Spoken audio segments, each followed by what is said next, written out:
Hanoi. U.S. Secretary of State Mike Pompeo says North Korea and the U.S. are trying to get the sequencing right in their denuclearization talks while opening a brighter future for the North.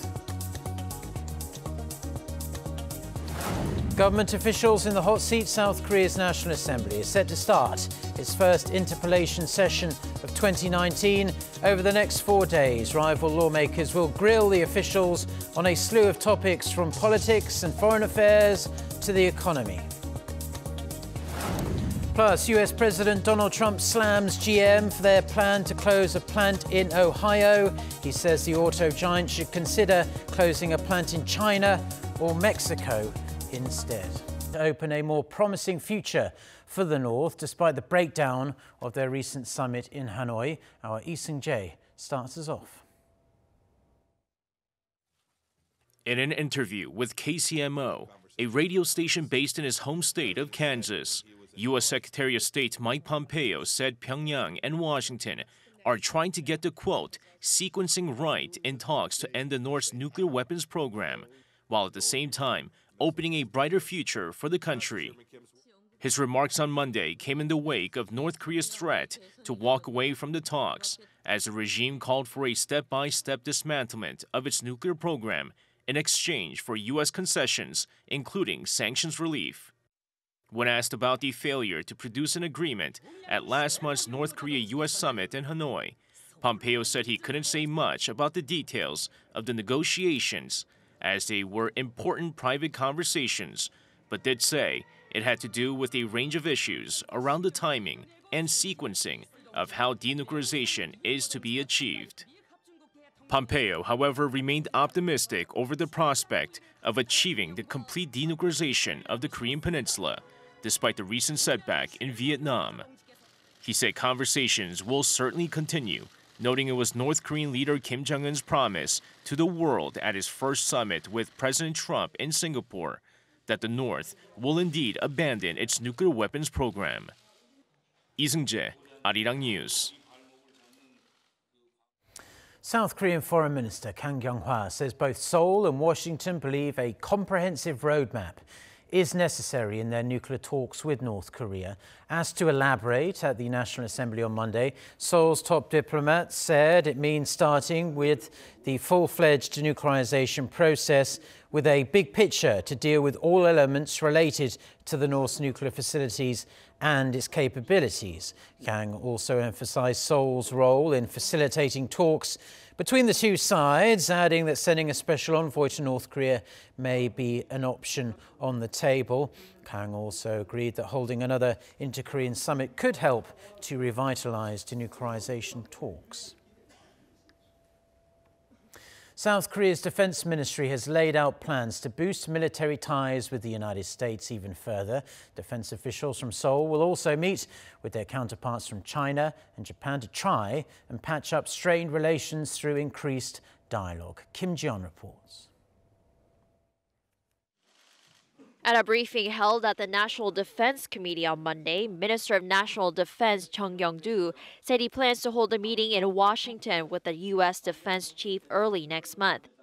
Minister Chung and Acting U.S. Secretary of Defense Patrick Shanahan are expected to touch on pending issues, such as the transfer of wartime operational control. Another highly anticipated topic are the combined military drills later this year and the Allies' latest Dongmeng joint exercise, which replaced the Key Result Command Post exercise. They're also expected to discuss the security situation of the Korean Peninsula post the Hanoi summit and come up with follow-up measures. South Korea is also having a joint army meeting with Japan this month.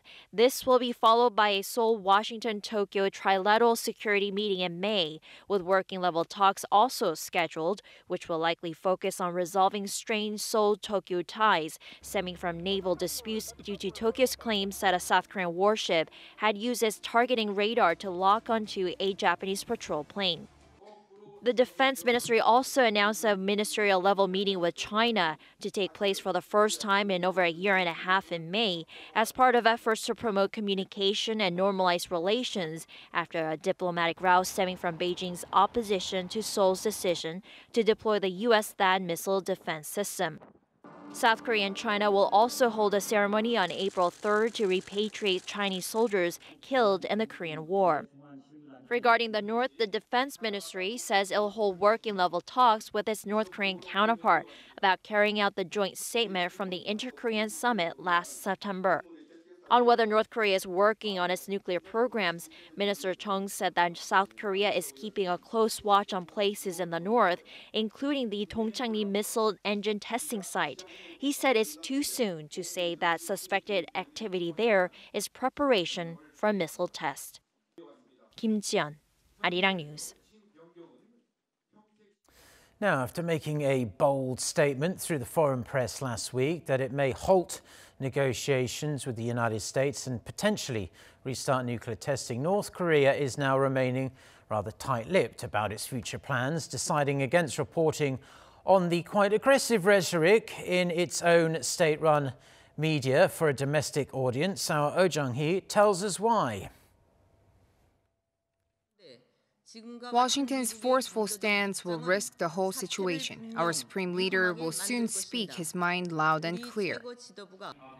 Breaking a 2-week-long silence after the second North Korea-U.S. summit in Hanoi last month, North Korean Vice Foreign Minister Choi Sun-hee held a press briefing last Friday. She warned Pyongyang won't compromise unless Washington changes its stance. 3 days have passed since then. Pyongyang is once again silent, releasing no reports through its major state-run media about its own press conference. The main outlets are the Korean Central Television and Nodong Shinmun, which target domestic viewers, and the Korean Central News Agency that aims at sending messages overseas. North Korea thinks that there's a chance that the negotiations could develop in their favor. So maybe that's why the regime is not rushing to let its people know that the negotiations are undergoing difficulties. And if it's to release any report through the Korean Central News Agency, it will look like the government's official stance, which in turn could seem too rigid and inflexible. And this implies that North Korea, though it had threatened to break negotiations with the U.S., is still leaving room for resuming talks. What's also noteworthy is how North Korea is not blaming U.S. President Trump for the summit fallout. Instead, Pompeo and Bolton are being held responsible. Choi mentioned on Friday that Kim and Trump had, quote, a mysteriously amazing chemistry. Pundits say this is a move to tell Trump that he is the one who can solve the nuclear issue, not others. They add, history has taught us that North Korea throwing strong messages to the U.S. is one of its usual preparatory steps to continue dialogue. Oh Jung-hee, Arirang News.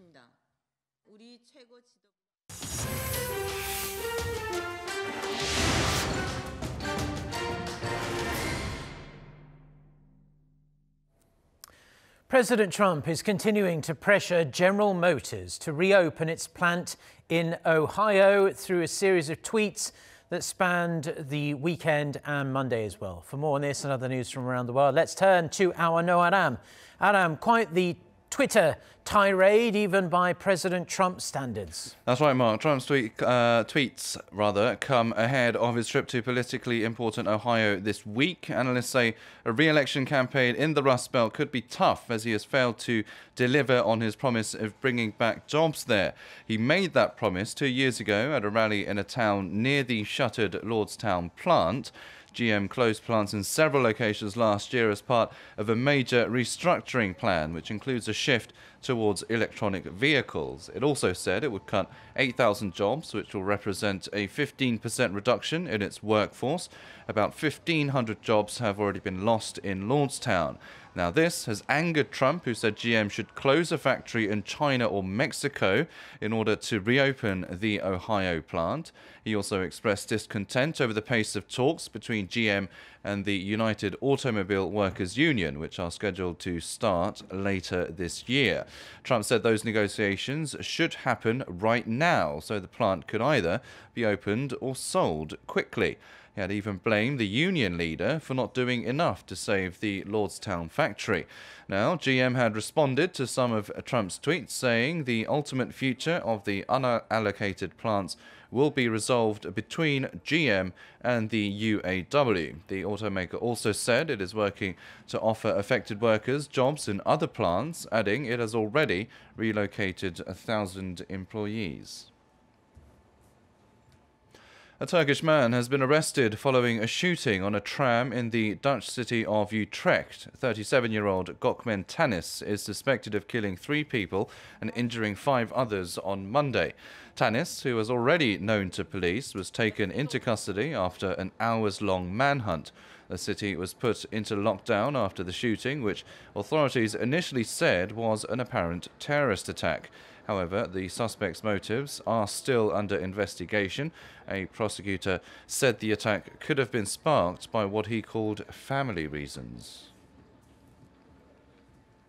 While nations around the world are grounding Boeing's 737 MAX 8 aircraft following the deadly Ethiopian Airlines crash, Boeing says it has finalized an upgrade to a system that experts are pointing to as the possible cause of the deadly accident. Kim Yo-sun reports. The fatal Ethiopian Airlines crash last week and the crash of the Lion Air jet in Indonesia in October last year both involved a Boeing 737 MAX 8.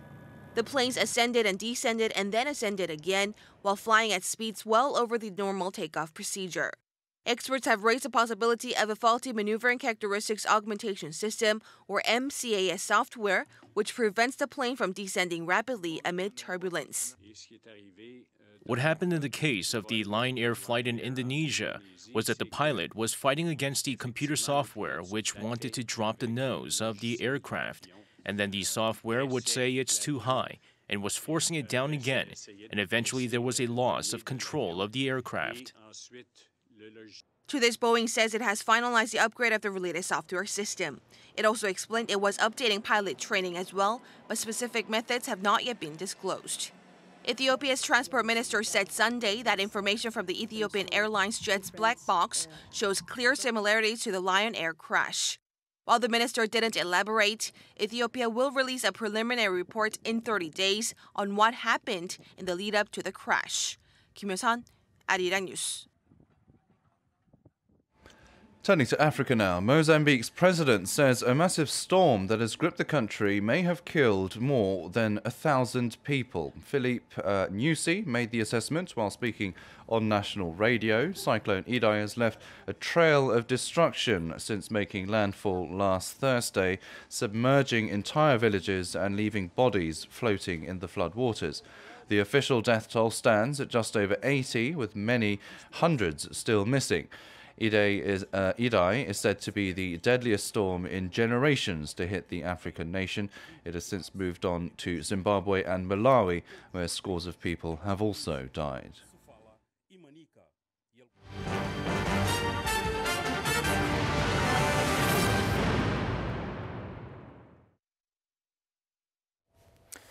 Thank you as always to Arnaud Adam for the world news there. Now, President Moon Jae-in is expected to share the results of his 3-nation ASEAN tour at a cabinet meeting at the Blue House later today. Following his tour, President Moon is expected to work on a follow-up plan for his new southern policy. He's expected to discuss ways to mediate between North Korea and the US amid the troubled nuclear negotiations there.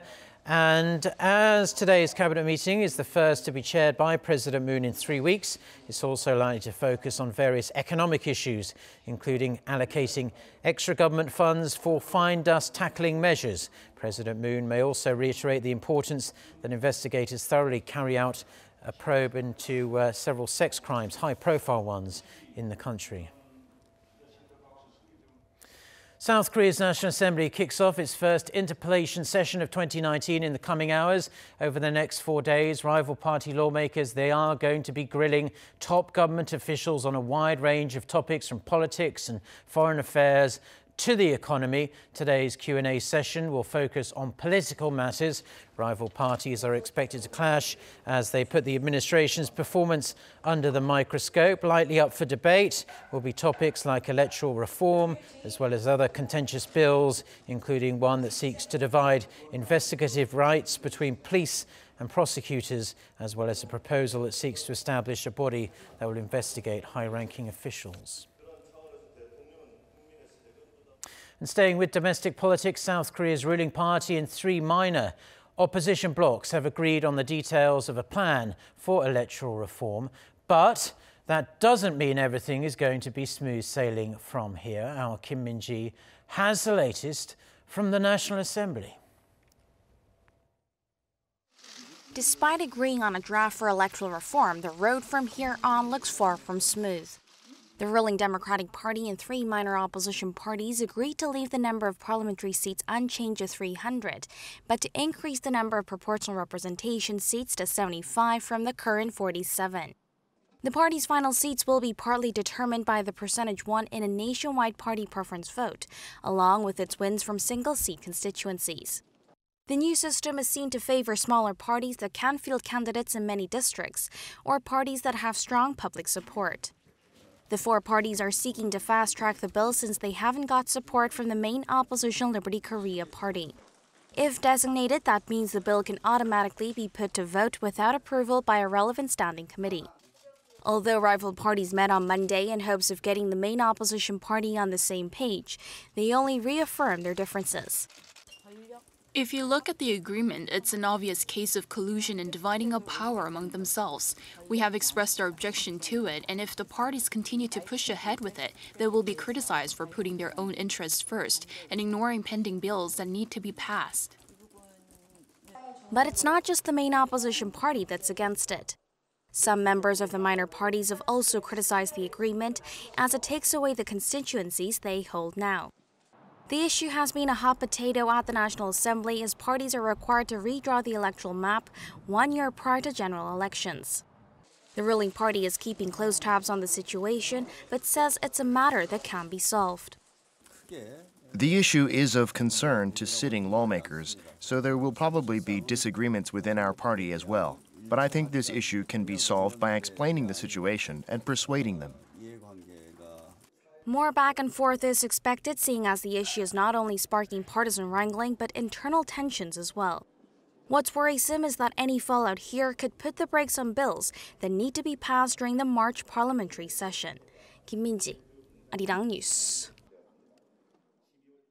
The governor of Gyeongsangnam-do province, Kyoung-soo, is due to appear in court today for his first appeal hearing. This all comes 48 days since he was sentenced to 2 years behind bars for online opinion rigging operations ahead of the 2017 presidential election. Kim is expected to request bail based on grounds that he is an incumbent governor and he poses no flight risk and will not destroy evidence. The South Korean export market is found to be concentrated on specific industries. In its latest report, the Korea Economic Research Institute says the level of export market bias for South Korea stood at 137.2, which is nearly 1.8 times the average of the world's 10 largest export markets. The report cited the technological advantage of South Korea's semiconductors, the nation's weakening manufacturing industry, and its failure to discover new growth engines as the main causes. Fine dust has been smothering the skies of Korea for a number of weeks now. It's been labelled a social disaster and a public health crisis, but it's not only taking a toll on people's health. The severe air pollution is weighing on the South Korean economy as well, as our Kim Hae-sung reports. A new study shows fine dust cost the South Korean economy over $3.5 billion in 2018. That's about 0.2% of South Korea's nominal GDP. The number is based on a survey by Hyundai Research Institute on 1,000 adults in February, calculating the losses to outdoor production activities that were a result of fine dust pollution. The losses do not include health-related costs triggered by fine dust particles. By sector, people in the agriculture, forestry, and fishery sector saw the biggest fall of over 8%. The services sector went down 7%. Electricity, sewage, and construction fell by another 7%. In 2018, fine dust advisories were issued for an average of 25 days nationwide. Household spending on face masks to protect themselves against fine dust was an average of $18 a month, around 1% of households' average monthly spending. The survey added most spending on masks was by high-income people in their 30s and 40s and said the lower income class are particularly badly affected by fine dust. Respondents pointed to China's air pollution, diesel cars, and coal-fired thermal power plants in Korea as the main reasons for the fine dust. To tackle the growing economic cost to South Korea, the Hyundai Research Institute recommended joint research with China to scientifically identify the cause of fine dust problem in the country and come up with corresponding measures. Kim Hae-sung, Arirang News. A new study has found that pregnant women in South Korea have a higher chance of going into premature labor if they live in areas that are often subjected to high concentrations of fine dust. Researchers from Gyeonggi University Hospital and the National Cancer Center analyzed the births of 1.7 million newborns from 2010 to 2013. They found mothers who lived in dusty areas were 1.5 times more likely to give birth prematurely within the 37th week of pregnancy. However, women living in less polluted areas had a 4.7% chance of going into premature labor. A popular nighttime tour of one of Seoul's 4 main royal palaces is back on. This year's Moonlight tour of Changdeokgung Palace will start on April 4th and run through October 27th. Visitors can take pictures with the palace guards and enjoy the night sky with some traditional dance and musical performances as well. Tickets are available online at Auction Ticket from Wednesday. Locals can buy tickets for Thursday, Friday and Saturday tours. Sunday tours are foreigners only, with English, Chinese and Japanese commentary.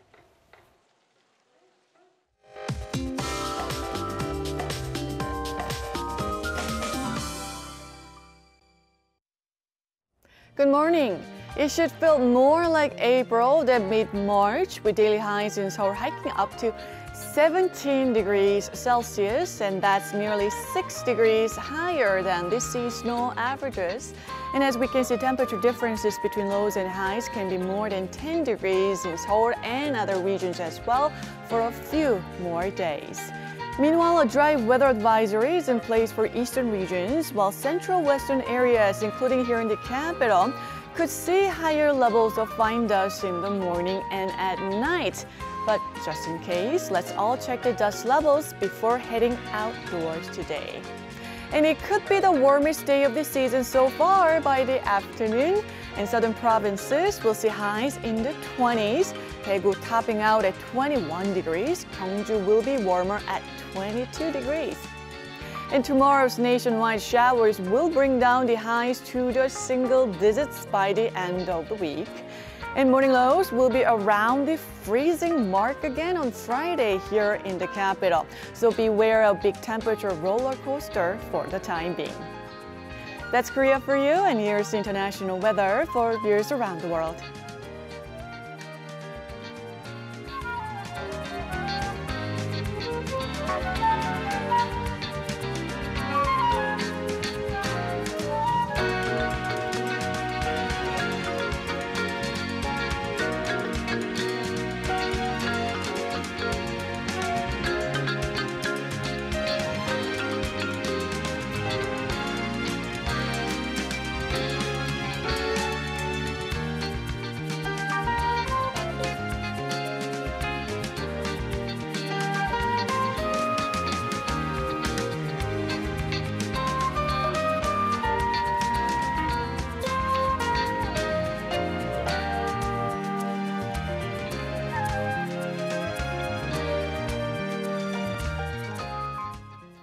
Well, that's all we have for now. Do stay tuned to us here on Arirang TV, and don't forget that we have our next newscast coming up at noon Korea time with our very own Lee Ji-yoon. So until then, goodbye.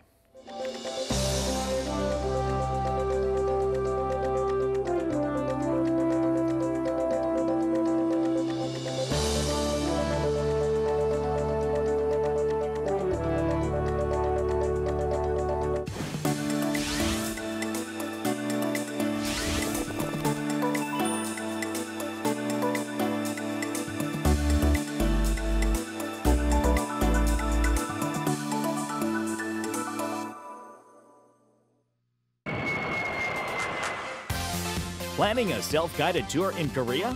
We'll let you peek at the most beautiful hours from dawn to night in Korea.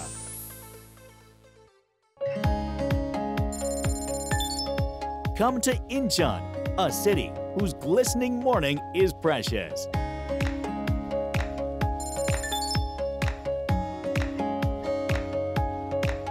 Gyeonggi-do will make your heart throb.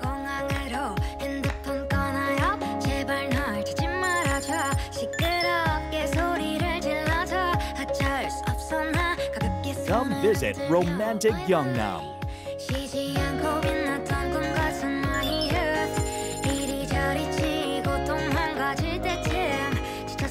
Come to Pyeongchang, Korea's top winter destination.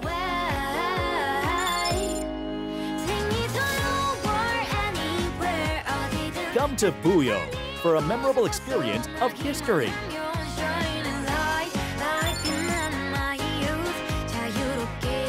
Explore Busan, a city of mesmerizing waves and ocean.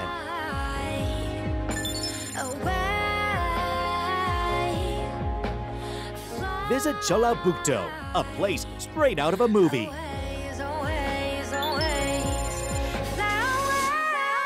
Visit Chungcheongbuk-do, a quintessence of well-being tour.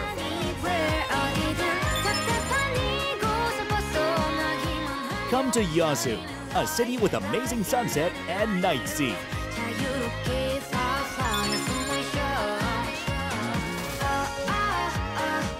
Visit Daegu, a city of food and style.